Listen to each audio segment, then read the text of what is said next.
I wanted to show you clips from your channel, from videos that I found out that aren't even on your channel, that only have a few hundred views. Oh no, where did you find these? I visited Airrack's house to confront him about his craziest moments. I have no idea how you found that video. I forgot that that video existed. And his cringiest. That scene makes me sweat. It makes me so nervous. To really understand how he became one of the fastest YouTubers in history to cross 7 million subscribers in just 2 years. And here are 3 takeaways I think you'll get from our interview before we dive into it. Number 1, how to DM your favorite creators to collab with them, even if you have very few followers, just like Airrack did when he started out. Number 2, why Airrack said no to Jake and Logan Paul when they asked him to join their teams. And number 3, how he went from a wedding videographer to a top YouTuber and how you could turn your side hustle into your main hustle too. Special thanks to Stir for sponsoring this video, but more on that later. So subscribe and ring the bell because we have so many more interviews coming out with creators and celebrities where we revisit the top moments from their career to ask, what were they thinking? I'm excited to dive into it with our first clip. I'm excited but also terrified. I think this moment right here that we're about to watch represents so much of you just throwing caution into the wind to take a risk. So if you want to hit play on that video. Here we go. I'm a man with ambition. I'm gonna fly all the way to Miami with no tickets. I'm gonna find a way to get this wristband and I'm gonna get in here. So this is my my resume, and the question is, did I get a job, yes or no? First off, mad impressed. You should shake be. Your hand. You bet. That is crazy to watch back. Yeah. How much do you spend just to get that interaction with Logan? How much, like, on the hotel, the flight, like, how much went into that? I think I probably spent like $1,500, which doesn't sound like a ton now. Yeah. But at the time, that was like, I maxed out my credit card and spent all the money in my bank account to get that shot right there, which was crazy. And no guarantee that would even happen. And just for like everyone in the audience, like, you only had 1,500 subs. Yeah, I only had 1,500 subscribers at the time. Yeah. And it was like, the only way I was going to get out of my job that I hated was by doing something crazy and getting this channel to a point where I can start getting brand deals and getting viewership, things like that. Yeah. So I have no choice but to go do something like that to make it happen. But yeah, I mean, I remember seeing Logan there. It was the first YouTuber I've ever seen in real life. And I had my suit on, I had my wristband. Logan's right there, he's about to walk past me. And I'm like, I can't do it. I'm too nervous. And my camera guy like pushes me. And he's like, go. And I'm like, okay. And I'm like, hey, Logan, and I like stumble over my words. Get the words out, convince him to go outside and do an interview. Yeah, dude. And that one moment right there was like the flint and steel that started the whole freaking fire that's been the last like year and a half of my life. Dude, it's been a hell of a fire. But that's fascinating that you see that confidence on camera, but there's still the doubt behind the camera that somebody had to push you to do it. Because it's like, I don't know, it's like so many people just see that on footage and like, oh, Airrack's very confident, but it seems like there's a different story behind the scenes. Yeah. Most of the time when you see these videos like that right there, I'm like a scared little kid inside of my own body that knows that it has to go do that in order to become successful, you know? So that tees up something else. You mentioned you were trying to get out of a job that you hated, and I just want to play the next clip, which is Logan just pressing you about your background. So if you want to press play. Like, do you shoot content? I'm the best. I am the best. No, it's not. How long have you been making content for? Since I was 5 years old. Really? Yeah, 100%. Your story is very similar to mine. Okay. I built a business where I make videos. I'm 22 years old. 22, yeah. So I made a business where I shoot wedding videos for other people. Okay. That's completely, takes 5 hours a week, and it's a multi-million-dollar company. And now I'm changing it to where I'm making videos for myself because I've proven the model that I can make videos for others. Yeah. Cocky.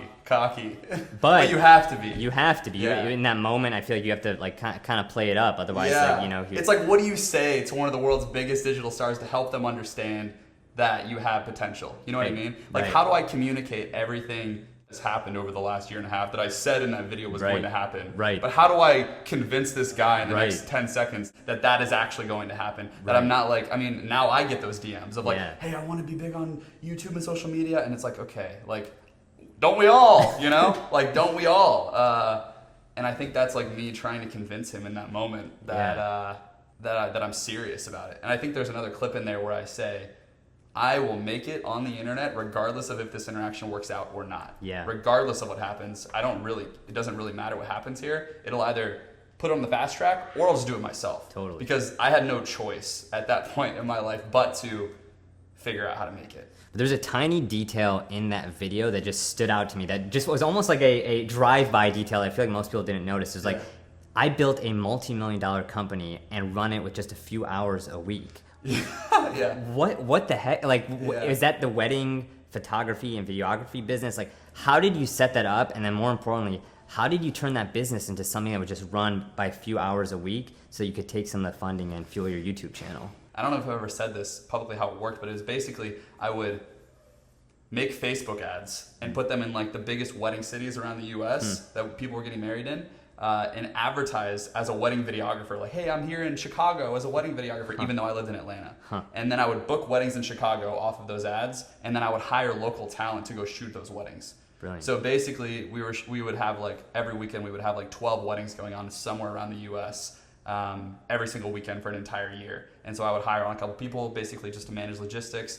And that became like what I was doing at 22 was like trying to figure out a way to make this video thing scalable. And now obviously we're doing YouTube, which is unlimited scale, which is really cool. So you said multi-million-dollar business. So were you bringing in $2 million like with that wedding videography business? Top line revenue was a couple $1 million, yeah. And so for most people, like reaching that level is the dream. Like, why wasn't that enough? It's really scary. Yeah. Like the idea, I think back on this often of like, how did I get over the hump of like, you're like a normal person, you're following on Instagram is like everyone from your hometown, and now I'm gonna start, I have the audacity to think that my life is interesting enough to start posting videos of myself and expect people to watch it. That's like a scary thing to do, you know? Yeah. What were the ways of like using the funding for that to like help like start to pay for some of these like YouTube, like for that flight to see Logan Paul? Like, how do you start like allocating like budget, like thinking about, okay, I'm gonna use this just to fund my YouTube career? Like, how did you think about that process? I think that it's incredibly important not to just throw caution to the wind and just decide to go try to do this full time. I think it's really important to figure out like, how do I do this sustainably? How can I not just go try this for 3 months and then I'm out of money and I have to go back? Because it's not gonna work. You trying to do your life's goal in 3 months is not how that works. Like you have to do it sustained over a long period of time. So how do you create systems to allow yourself to do that, I think was the question. And building the wedding company was step one. Like if I can create something that gives me an excuse to not go get another job and gives me a little bit of extra money. And at the time, I mean, we're reinvesting all the money back into ads, into hiring people. So I'm making basically no money out of all that money. It's just going straight back in. So contrary to popular belief, I didn't have a lot at that time. And then COVID hit and that entire business just got destroyed. Right. Because it's event-based. You're right. I think people need to have some kind of a system of getting money outside of whatever their passion project is in order to fuel that long term. Yeah. Because as you know, there is no shortcuts. No. It takes a lot. It took 6 months to get to 1,500 subscribers, you know? Yeah. Like how do you make sure that you can stay in the game for a long period of time, a sustained period of time? So basically, I treated that as a completely separate business, and I would take small checks from that, but I opened a new LLC. I opened a credit card in the name of this LLC I called Airrack and Associates, which I thought was funny because it was just me. And so I got a credit card with a $500 limit on it, and would use a little bit of money here and there from Spark, but it was basically starting from ground up. It's crazy to hear you say the word sustainability and systems when people see your videos and they seem like the most unsustainable thing. That's funny. Yeah, that's funny. So that's a perfect tee up for the next video that I wanted to play. So another interaction with Logan. Do you really need a couch? What are you doing, bro? I'm couch shopping. You came out with the couch at the right time. I did. Bro, I'm gonna be honest. Yeah. You're the most persistent fucking person I've ever met in my life. That's so funny, man. Tell me, what was going on in that scene? Like, what happened? What were you there to purchase at Logan's house? That scene makes me sweat. It makes me so nervous because that was like maybe the highest risk, high reward situation I've ever put myself in. That makes me nervous to even think back on that stage of life. That was like ultimate sacrifice right there. Basically, that is me surprising Logan Paul by showing up to his house and trying to buy his couches, which I tricked him into selling me.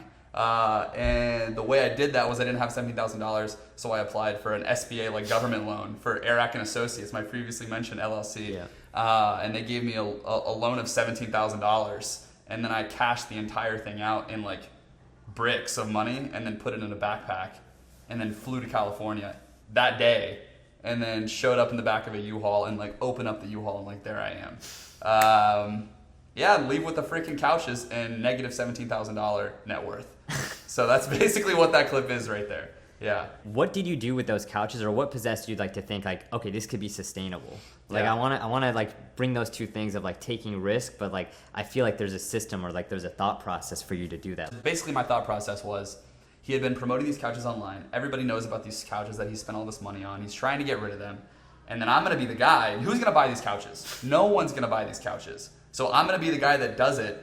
And whatever happens after that happens. I had none of the couch series planned out. I literally just had the idea to go to California and buy the couches and just get a relationship. I think that was like my goal.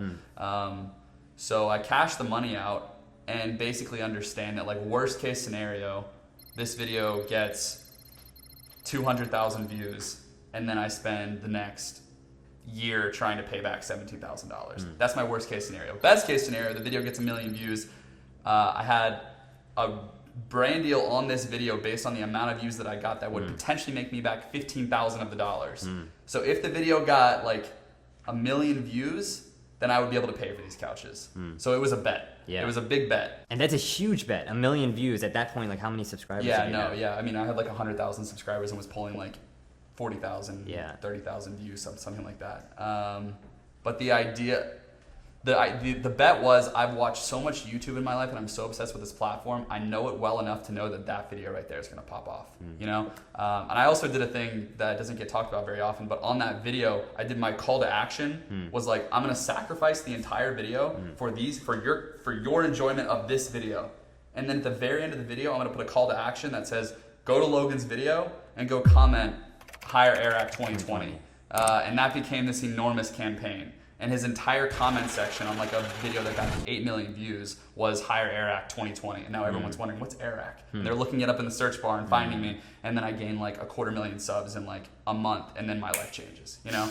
But then the question was, what are you gonna do with the couches? So I spend the next month or two basically doing all these crazy stunts with the couches and actually making my money back. I want to hear about those stunts and how you turned it into a series, but just like for people listening, those things that you did, you tried to de-risk it by getting a brand deal beforehand. Yes. You pitched, it was Current. Yeah, Current. Right? Yeah. Right? The We bank. went through 20 different companies. No one would support this idea except for Current. So they said, you know what? Like, and was the idea that you pitched them, I'm going to buy this couch? Was it like that? Or was it, hey, I'm going to buy this couch, I'm going to turn it into a series? What did that email look like? Or what did that conversation look like to the brand? It made no sense for any company to just like give me money Yeah. because I was so small and I had such inconsistent views. Yeah. So they were basically like, hey, we'll pay you for every 1,000 views you get, you know, which is called like a CPM deal. Right. So we'll give you, we have no idea what's going to happen to you. So we'll give you a de-risk bet where we'll pay you for the amount of views you get. And Right. if you get good views, great. If you don't, you're not going to get paid. Right. And we'll do 3 videos with you. So Yeah. it's going to be this video and whatever other videos you make in the future. Yeah. And I was like, okay, the other 2 videos, just like I have to figure that out. I don't Yeah. know what those videos are yet, but this is my only option to even have a chance at this. So I'm going to take it. The timing of it. Yes. Like, and looking at the timestamps of those 2 videos, it looks like they came out, Logan's video and your video, around the same time. Like, same day, I was waiting to press the upload button. And that's like, honestly, that changed everything. Like that was, if you would have seen the behind the scenes of what it took to get that video out in the same time that Logan, who has an entire team of people dedicated to getting videos out like that, and then me filming it, and then like on a plane back to Atlanta and like staying up for 3 days straight, like editing this video in order to like barely hit the upload button as they're hitting the upload button. Like that was the strength in it. If I had posted that video 2 weeks later, there's no power in it. It's crazy. Like, you have to do all that work to get it done, and then you have to race to edit it. Correct. And that's like what people don't understand, and I get a lot of questions about now is like, should I like when should I hire an editor? When should I do this? When should I do? It's like, you don't. You do it when you absolutely have no choice, or like when you're making enough money to afford somebody to do that, you know? course. But yeah. Tell me about the series. Like, what did the couch series turn into? Like, it seemed like there was 5-6 videos just about the couches alone. Yeah. Tell me about the YouTubers you collab with. Like, what happened after that video? So after that video, I called up the only other person on YouTube that I knew, which was Tanner Fox, great guy. He reached out to me way early on and asked if I could store these at his warehouse. And he said yes. So I go meet him for the first time. I put these couches in a warehouse. I fly back to Atlanta, get this video edited, and then it's like, what's next? And from there was this whole community that was formed around that video and the couches, which was funny. And all the top comments from the video ended up being these ideas that people wanted to see done with the couches. And so I was like, like maybe there's something here. So I start doing logistics on all these ideas that people want to see, getting these videos cranked out, increase my credit limit on my credit card, buy flights for me and a videographer back out to California, And yeah, we just started running these collabs and just like ruthlessly filming every single day to make it happen. So yeah, like that's basically how the rest of the couch series was birthed. I think people underestimate the fact that you're like solving other people's problems with this couch series. Yeah. I looked at this, and this is more of a screenshot. Yeah. But if you look at like Airrack couches, Logan Paul benefited, got a 9 million view video out of it. Tanner Fox got nearly 1 million views. Like yes, like he was like awesome to help you store it, but he made a video out of it. FaZe Rug, same thing, right? 2.8 million views. What advice would you give to aspiring creators trying to collab with somebody way bigger than them? It's ridiculous. Like the people even now that we're doing collabs and stuff with, but the reason it worked was because we created like a movement out of those, right? It was something that was actually valuable for them to be a part of. It was easy clickbait. Everyone on YouTube at the time knew what $90,000 couches were, so it was layup clickbait for people to come make videos about, you know? And I think even like we recently did a video where we surprised David Dobrik with 100 David Dobrik's. Like he's trying to get back into vlogging, like COVID's over-ish, like he's trying to get back into it. I'm gonna make it a layup for him. I'm gonna pay for his content for the day. We're gonna bring 100 people to his house, make it easy for him. He gets a video out of it. I get a video out of it. We're better friends because of it. Right. You know, like that's the way to think about it. Yeah. If it's a relationship where I'm just taking from you and getting my own clickbait, that's not a sustainable way to build relationships. And I heard a story like you got the couches painted. Is Yeah, that true? that was DHC. Yeah. How did you pitch them? Did you just literally DM them a title and thumbnail? So I DM him basically a mock-up of a thumbnail for him and a title for him, and it's like, hey, this is what I'm thinking we do, like customizing Logan Paul's $90,000 couches. Yeah. So I do like a whole mock-up of like what the video would look like for him, and he DMs me back in like 3 hours, and it's like, done. This is so awesome. Blah blah blah blah blah. So you painted the couches, then you got a chance to meet Jake Paul, right? You did a like boxing match, like to give him the couches, and then ultimately you had this chance, like to just fast forwarding, he invited you to live in his house. Yes. Yeah. But I think the interesting thing is that this happened. I wanted to cue up this video.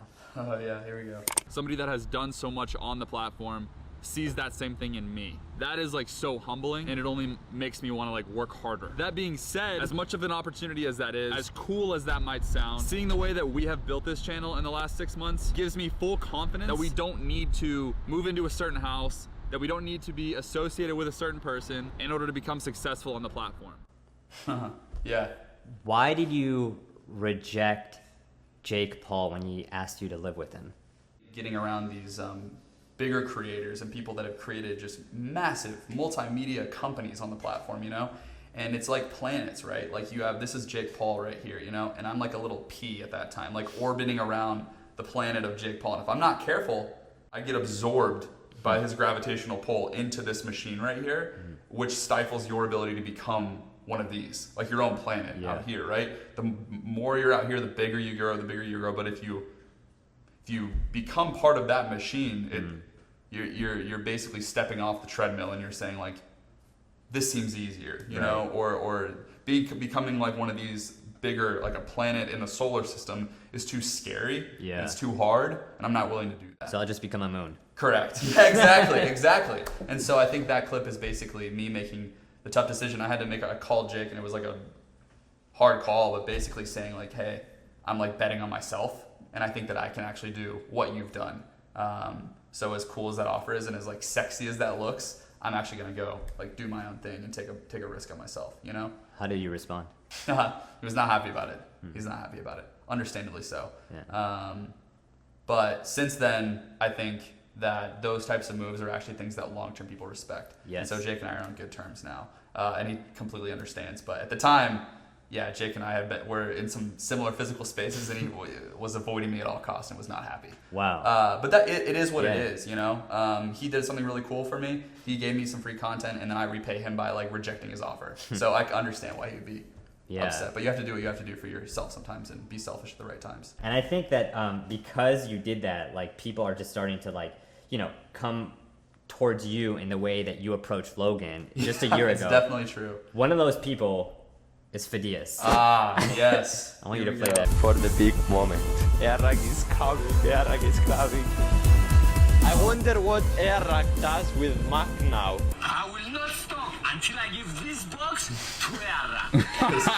Airrack. YouTubers, and he lives in LA, 7,314 miles away from my country side. So I guess I'm This going kid. to the USA. No. That guy It's literally right over there. That's so funny, man. He is a trip. That kid is a trip. What was it like seeing somebody like Phidias travel over 7,000 miles just to see you? In the same way, I thought it was so full circle that you would travel to Miami, but no guarantee of being able to see the creator on the other side. Like, how did that feel as a full circle moment? To suffer the way that I did last year for the greater good of like building this channel and building the community that we built, you know, that was like a moment for me where I realized the impact that actually had. Like it was like a payoff moment of like I wasn't suffering and doing all this crazy stuff for no reason, you know, and I wasn't working this hard for no reason. It was like there's actually people out there who were taking action and like down to change their lives and like do the same thing. Because I'm actually inspiring them through these videos, you know. So seeing him do that, and now he's obviously like a friend of the channel, and he's a friend of ours. He's here all the time. Seeing him take a risk like that, it was exciting to me to see the impact, and it was also like I had so much empathy for him at the time, understanding what that feels like to bet everything you possibly have on this one strategic move. So yeah, we kind of took him under the wing, and I've tried to help him grow too. So I want to ask about that, but I think it's amazing. You have your immediate, just to use your vocab, like your orbit of like Mac and Phidias. But then I also want to talk about like another ring that people don't see, which is your creative allegiance. Oh yeah. That I'm stoked to be a part of. Yes. And it's, can you tell people what the creative allegiance is, like how you set it up? Like I'm fascinated because it seems like another way of you sourcing ideas from the community and giving them money for the ideas that they pitch. Yeah, it's interesting. I mean, I think from day one, some of the best ideas on the channel were sourced from the community, you know? So the question was, how can we continue to do that as we grow?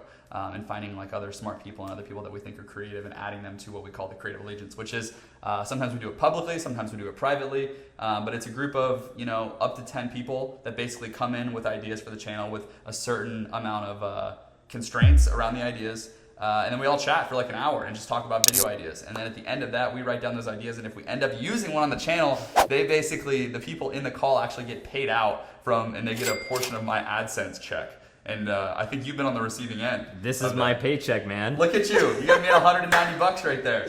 Let's go. It's like an opportunity for you to become a big YouTuber without actually having to take all the risk and the nightmare of the process that is being a big YouTuber. And you still get paid. I think of it as like a dividend. Yeah, absolutely. You're like investing in something and then we'll go run with it. Yeah, it's cool.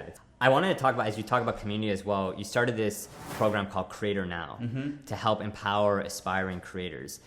I wanted to ask, like, what are the key lessons that you feel like most people don't know? And what are the things that you roast people most about? Because I know you do these things in Creator Now where you roast people's videos. What are the two most common roasts that you give people on their videos? I think the first thing is put yourself on some kind of a schedule that forces you to upload consistently. And the second thing is... Really quick, I want to thank Stir for sponsoring today's video. Stir is building some amazing tools to help creators on the business and financial side so you could focus on doing what you do best, which is creating. They're building tools that help you do everything from generating invoices to making instant payments to sharing revenue with your team. And two of my favorite features, well, those include Splits, which lets you instantly share revenue coming in from brand deals or from YouTube AdSense with your team members. So let's say, for instance, you want to give your editor a share of your YouTube AdSense revenue on a particular video. Well, you could do that directly through Splits, and it happens automatically as the money comes in. And my second favorite feature is Pay. It lets you give free and instant payments to anybody you work with. So you can send money instantly, securely, and most importantly, without any fees. I got to tell you, I personally know the team at Stir. I think what they're doing is awesome, and they're super dedicated to building products that help creators like us. So check out the link in the description below, and you could even book a call with their team to get set up. Just let them know that John sent you. All right, back to the video. And the second thing is think through the story before you even pick up the camera. Don't even pick up the camera until you have a general storyline in your head. So that means, like, we call that packaging. So like, what's your title? What's your thumbnail? What's the first 1 minute of your video look like? If you can figure those things out, the rest of the video will probably be pretty good because you answer a lot of questions in your title, your thumbnail, and your first minute of your video. So I think if you can be consistent and really think through your packaging instead of just picking up a camera and winging it, if you were to just do those two things consistently for the next year, I guarantee you grow significantly as a creator. Do you script out the first minute of your video? Always, because that's if you... Yeah, not to get too into the weeds. But if you look at a retention graph on the back end of a video, your biggest drop-off point is from the 0 second mark to the 1 minute mark. That's like you're seeing this huge drop off of people. So the less people that you can get to drop off, if you're having a huge drop off at the beginning, that means that you're doing a bad job of communicating your idea to the audience, right? So how can I do the most efficient job of communicating an idea to an audience and actually making them know, like, and trust me in 60 seconds? How do I do that? If you can figure that out, you've got lightning in a bottle. How much do you script the rest of the video? Yeah, I mean, I think we basically make the intro, put ourselves in a weird situation, and then let that situation play out. Yeah. And then we deal with the rest in editing. I love it. But a lot of times with these crazy things that we're doing, you can't even imagine what's going to happen at the end of it all. Speaking of Mr. Beast. Yeah. I think you're going to be a big YouTuber. It's obvious you understand the game and you're driven and dedicated. So, like, there's no doubt in my mind within a few years you'll have 10 million subscribers. So, like, this growth is exponential. That's so funny. Same shirt. Same shirt, man. Yeah, Yeah. there you go. It's like a cartoon character. Yep. What advice did Mr. Beast, did Jimmy give you that you've now applied that maybe before this phone call, before that relationship, you didn't? On that call, that humanized him a lot, and I realized the only thing between me and, like, literally anything I've ever wanted is just you have to go and do it. Yeah. His communication was basically, there's no shortcut to this. I just, like, work a lot, and I learn a lot, and I ask a lot of good questions, and that's how I've gotten to this point, was basically what that conversation looked like, you know? Last clip to bring it full circle. Oh my gosh, how did you find this? How did you find this? This is gonna make me cringe out. All right, let's watch it, let's hit it. We do video different. In a time when traditional commercials or the shopping channel hold little weight, we create marketing content that is specific to the consumer of 2017. Here's a fact. 62% of millennials say that if a brand... Dude, this is so bad. They are more likely... Look how professional I look. I look so serious. This environment is an asset to our company. That was me, dude. That was my professional stay right there. That's so funny. Funny story, I actually broke into that building. I snuck into that building to shoot that right there. Wow. Which is a precursor. To the channel. Why do you cringe looking back at that? And what do you think that's a sign of that you're cringing at your past videos? Oh man, I was like trying to project like such a professional vibe because that's what I thought I had to do, which I did at that time. I was like 19, trying to like operate in the real business world and build something, you know? That's just so funny to watch. It's a different stage of life right there. Yeah, I went deep in the archives for that one. I have no idea how you found that video. I forgot that video existed. Is that still live somewhere? Yeah, dude. Oh no, I'm gonna have to go figure that out later. I'm gonna have to go figure out. Anyways, man, I think that's a great full circle moment. Yeah, I just want to say absolutely. thank you.